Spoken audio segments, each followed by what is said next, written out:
Mindanao dito sa Masyado! Sino itong aktres na nagtaka kung bakit dinedma lang siya ng dati niyang ka-love team nung nagka-eksena sila sa isang soap. Ganito ang eksena with Ashley as the actress at si Nar naman ang staff ng show. Cut!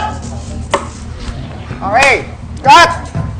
Mars, good take naman, di ba? Bakit hindi niya pa rin ako pinapansin? Oh. Mars, ang sabi, nagdadalawang isip pa nga yan nung inalok siya. Yung role ay inalok sa kanya. Muntik pang mag-back out yan. Anyari ba sa inyo? And cut! Ay, meron pa pala, Mars. Ito, pinapaabot ng co-actor mo, oh. Grabe Ang naman! sweet, diba? Oo. I don't like you. Ay! Sinto. Dessert mo after mag-burger.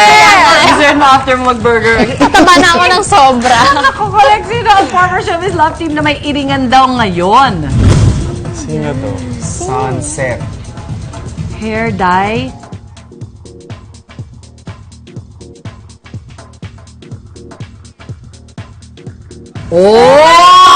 Hindi ko alam kung kailan.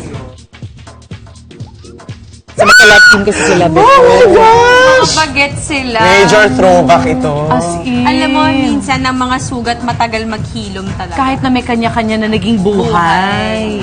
Malalim, Or Mars. baka may unresolved issues, Totoo tampuhan. Pag-usapan lang yan. Why not? Tsaka sayang ang mga rocket, Mars. Totoo yan, Mars.